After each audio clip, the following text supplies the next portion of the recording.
মধ্যপ্রাচ্যের আকাশে এখন যে ধোঁয়া উঠছে তা কেবল বোমার নয়, তা অনিশ্চয়তার, সন্দেহের আর রাজনৈতিক অহংকারের। যুদ্ধবিরতির ঘড়ি টিকটিক করে এগিয়ে যাচ্ছে 22 এপ্রিলের দিকে। হাতে সময় খুব বেশি নেই, মাত্র কয়েকটি দিন। অথচ এই অল্প সময়ের মধ্যেই পৃথিবীর বড় বড় শক্তিগুলো এমনভাবে ছুটোছুটি করছে যেন কেউ একজন দৌড়ে গিয়ে আগুন নিভিয়ে ফেলবে। কিন্তু কে সেই পানি ঢালবে সেটাই এখনো ঠিক হয়নি।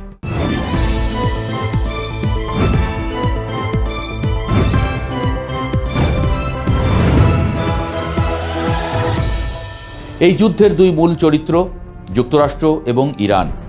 দুজনেই এখন আলোচনার টেবিলে বসতে রাজি, আবার ঠিক ততটাই অরাজিও যেন বিয়ের পিঁড়িতে বসা বর কনে, কিন্তু কনের বাবা বলছেন মেয়ে আমার, আর বরের বাবা বলছেন তালগাছও আমার। পাশে সৌদি আরব, কাতার, তুরস্ক মামা চাচার মতো বুঝিয়ে চলেছে, আর মাঝখানে পড়ে পাকিস্তান, সেই হতভাগা ঘটক, দুই দিক সামলাতে গিয়ে হাঁপিয়ে উঠেছে। এই টানাপোড়েনের মাঝেই মধ্যস্থতাকারী হিসেবে উঠে এসেছে পাকিস্তান, বিশেষ করে ডোনাল্ড ট্রাম্পের আগ্রহে। 21 ঘন্টার টানা আলোচনা হলো। মুখোমুখি বসলেন মার্কিন ভাইস প্রেসিডেন্ট জেডি ভ্যান্স এবং ইরানের পার্লামেন্টের স্পিকার মোহাম্মদ বাঘের গালিবাফ। 21 ঘন্টা আলোচনার জন্য একটা লম্বা সময়, কিন্তু ফলাফল শূন্য। যেন এক দীর্ঘ নাটক যার শেষ দৃশ্যে পর্দা নামলো, কিন্তু গল্পের কোনো সমাধান হলো না। এই ব্যর্থতার পর বিশ্বজুড়ে যে হতাশা নেমে এলো তা শুধু কূটনীতিকদের মধ্যেই সীমাবদ্ধ ছিল না। বাংলাদেশ থেকে ব্রাজিল, ইউরোপ থেকে আফ্রিকা, সবখানেই মানুষ বুঝতে পারছে যে এই যুদ্ধের আগুনের তাপ তাদের ঘরেও লাগছে।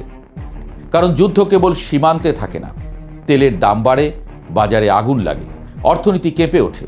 হরমুজ প্রণালীতে ইরানের সীমাবদ্ধতা আর যুক্তরাষ্ট্রের নৌ অবরোধ, এই দুইয়ের টানাপোড়েনে বিশ্ববাজারে তেলের দাম ইতোমধ্যেই ঊর্ধ্বমুখী। যুদ্ধ যেন এক অদৃশ্য হাত, যা দূরের দেশগুলোর পকেটও খালি করে দেয়।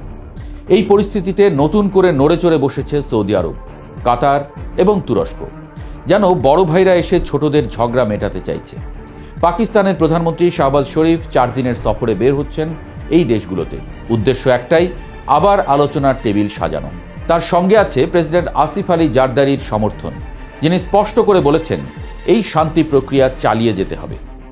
অন্যদিকে জাতিসংঘের মহাসচিব অ্যান্তনিও গুতেরেস আশাবাদী। তার ভাষায়, এত জটিল সমস্যার সমাধান এক বৈঠকে সম্ভব নয়। কথাটা শুনতে সাধারণ, কিন্তু এর ভেতরে লুকিয়ে আছে কূটনীতির চিরন্তন সত্য। যুদ্ধ শুরু হয় দ্রুত, কিন্তু শেষ হয় ধীরে। এখন প্রশ্ন হচ্ছে, আলোচনার আসল বাধা কোথায়? কেন আলোচনার সফলতার মুখ দেখছে না? বাধাটা আসলে শর্তে। যুক্তরাষ্ট্র চায় ইরান তার পারমাণবিক কার্যক্রম পুরোপুরি বন্ধ করুক, অন্তত দীর্ঘ সময়ের জন্য। ট্রাম্প প্রশাসনের ভাষায় এই দীর্ঘ সময় হলো প্রায় 20 বছর। অন্যদিকে ইরান বলছে 5 বছরের বেশি তারা কিছুতেই রাজি নয়।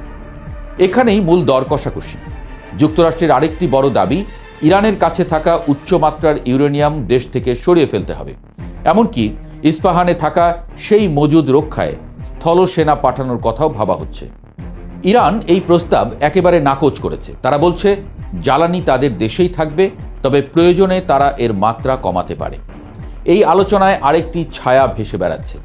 2015 সালের পরমাণু চুক্তি, বারাক ওবামার সময় করা সেই চুক্তিকে ট্রাম্প একসময় ভয়াবহ বলে বাতিল করেছিলেন। এখন যদি নতুন চুক্তিও সেই রকম হয়, তাহলে ট্রাম্পের নিজের অবস্থানই প্রশ্নের মুখে পড়বে। ফলে তিনি এমন একটি চুক্তি চান যা দেখাতে পারবে তিনি ওবামার চেয়েও কঠোর। কিন্তু বাস্তবতা হলো, যুক্তরাষ্ট্রের এই কঠোর অবস্থানের মাঝেও এক ধরনের অস্থিরতা আছে। বাইরে থেকে মনে হয় আমেরিকাই সবচেয়ে শক্তিশালী, আমেরিকাই শর্ত দিচ্ছে, কিন্তু ভেতরে ভেতরে আমেরিকাই সবচেয়ে বেশি মরিয়া। কারণ যুদ্ধ দীর্ঘ হলে তার খরচ সবচেয়ে বেশি। অর্থনীতি, রাজনীতি, আন্তর্জাতিক চাপ সব মিলিয়ে যুক্তরাষ্ট্র বুঝতে পারছে এই আগুন যত দ্রুত নিভবে ততই ভালো।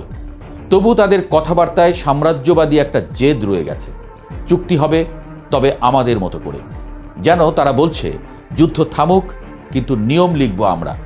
আসলে এতদিন ধরে তাই হয়ে এসেছে। তবে ইরানও এবার কম যায় না। তারা জানে সময় তাদের পক্ষে কাজ করছে। অতীতে যেমন যুক্তরাষ্ট্র সময় ক্ষেপণ করেছে, নিষেধাজ্ঞা, সাইবার হামলা, কূটনৈতিক চাপ দিয়ে, তেমনি ইরানও এখন সময়কে ব্যবহার করছে দর কষাকষির হাতিয়ার হিসেবে। তারা পুরোপুরি না বলছে না, আবার পুরোপুরি হ্যাঁও বলছে না। এই টানাপোড়েনের মাঝেই উঠে এসেছে আরও কিছু শর্ত। হরমুজ প্রণালীতে অবাধ চলাচল, বেশ কিছু বিদ্রোহী গোষ্ঠীগুলোর প্রতি ইরানের সমর্থন বন্ধ করা এবং কাতারে আটকে থাকা প্রায় $6 বিলিয়ন অর্থ মুক্ত করা। প্রতিটি শর্তই যেন এক একটি গিঁট, যা খুলতে গেলে আরও নতুন গিঁট তৈরি হচ্ছে। তবে আশার কথা একটাই, দর কষাকষি মানেই সম্ভাবনা আছে। যদি দুই পক্ষ একেবারেই অনড় থাকত তাহলে আলোচনা হতো না। এখন আলোচনা হচ্ছে মানে দরজা পুরোপুরি বন্ধ হয়নি। শোনা যাচ্ছে খুব শিগগিরই আবার বসতে পারে নতুন বৈঠক। স্থান হিসেবে ইসলামাবাদ ও জেনেভার নাম ঘুরে ফিরে আসছে। ট্রাম্প নিজেও ইঙ্গিত দিয়েছেন আগামী কয়েকদিনের মধ্যেই আবার আলোচনা শুরু হতে পারে। তবে তাকে কেউই আর বিশ্বাস করে না এখন। সব মিলিয়ে এখনকার চিত্রটা এমন, সবাই যুদ্ধ থামাতে চায় কিন্তু কেউ নিজের শর্ত ছাড়তে চায় না। আমেরিকার সবচেয়ে বেশি তারা অনুভব করছে, কিন্তু তার কথার ভঙ্গি এখনো এমন যেন সেই শেষ কথা বলবে। আর ইরান এমনভাবে দাঁড়িয়ে আছে যেন বলছে, সময় আমারও আছে, দেখি কে আগে নড়ে। এই যুদ্ধ শেষ হবে কিনা তা নির্ভর করছে এই কয়েকদিনের উপর। 22 এপ্রিলের আগে যদি কোনো অগ্রগতি না হয় তাহলে যুদ্ধবিরতির সুতো ছিঁড়ে যেতে পারে। আর যদি আবার আলোচনায় বসা যায় তাহলে হয়তো নতুন করে আশা জাগবে। শেষ পর্যন্ত প্রশ্নটা খুব সরল, দুপক্ষ কি নিজেদের অহংকার একটু নামাতে পারবে, নাকি তালগাছ নিয়েই ঝগড়া করতে করতে বনটাই পুড়ে যাবে?